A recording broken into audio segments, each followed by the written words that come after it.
Ladies and gentlemen, I am Nichelle Nichols.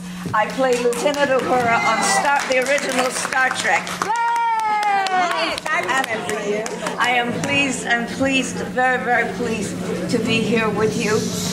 Mr. Ross Hawkins is the director of the Backlot Film Festival that begins tomorrow. It starts on Wednesday, April 2nd. And Lady Magdalene is a movie that was written, produced, and directed by my friend J. Neil Schulman. And we're very excited to have been asked to be part of the film festival, and that'll be on Thursday, April 2nd? 3rd. And this is, I have one. Did you have one? Oh, so you got them. Yes. I came rushing to bring them. I hope you will come and enjoy. The tickets are only $5, $3 for senior citizens. And also we're showing Cabin in the Sky afterwards, which he will introduce. It starts at 7 p.m. and I will start introducing it about between 6:30 and 6:45. Because I know you know me as communications officer, but I am also a professional singer, and I wrote 2 of the songs that are in the movie, and in the introduction I'm going to sing one of them for you. All of the films? Everything is on here. Yes, I'll give Thursday the 3rd. Thank you so much. Enjoy your film, and please come and support us and enjoy ours. Thank you.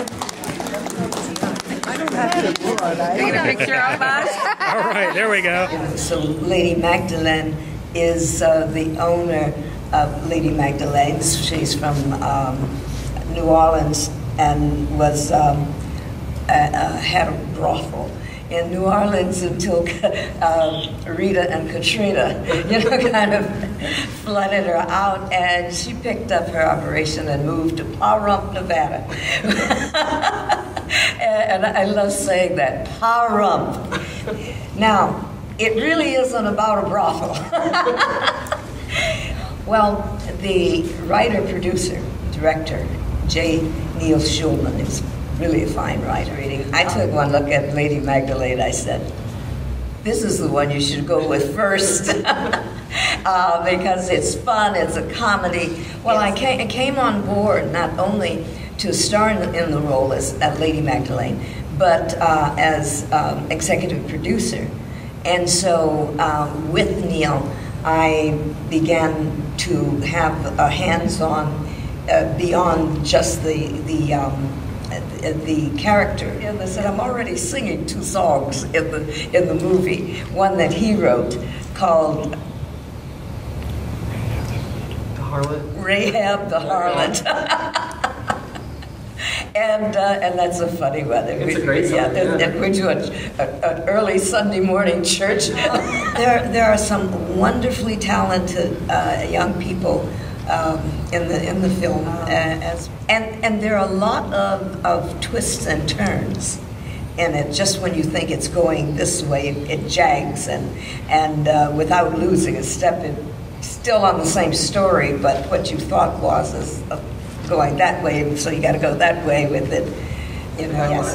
This was our first showing, and we've had some private screenings, and the San Diego Black Film Festival, and now Backlot, which is very, very prestigious, and I'm really delighted. A lot of celebrities are coming to it, and lots of friends. I'm getting calls like crazy, and I'm very, very excited. Actually, I was 14, about to be 15 at the end of the year, when I was doing a big musical, and I'm from Chicago. So someone came up and told me that Duke Ellington wanted to meet me. And I'm mother, because I was too young, so, child law. And one day, towards the end of the run, Mr. Ellington asked me to come to his dressing room immediately. And he said, you know all my songs, I understand. And I said, oh, yes. And he says, you still got that little gold gown that you had when you came to meet us when we were... And I said, oh, yes, Mr. Ellington. I said, and I even got the shoes. It was so silly. And because I thought it's going to end, we're going to have a big party, and I'll get to sing for him, you know. And he says, well, sing Satin Doll. And I started sang a few lines of it. And his right hand then said B flat, G, F. They'd sing another one, F, or it could be G, you know, and like that. And he said, and now I'm getting nervous, but I'm going, oh boy, Ellington's going to play for me maybe, you know, at the party. And he said, and you've got the dress and you've got the shoes. He says, that's good, because you go on tonight. The band singer's sick and she has to go home. She's not going to be able to finish the tour. And that's what happened to me. So that's how I was discovered, both as a dancer and a singer, by the great Duke Ellington. And so I took a year off from my career and pursued this, both writing it up, identifying qualified people, going to where they were and talking them to applying. I went to universities. I took Good Morning America to the Cape and to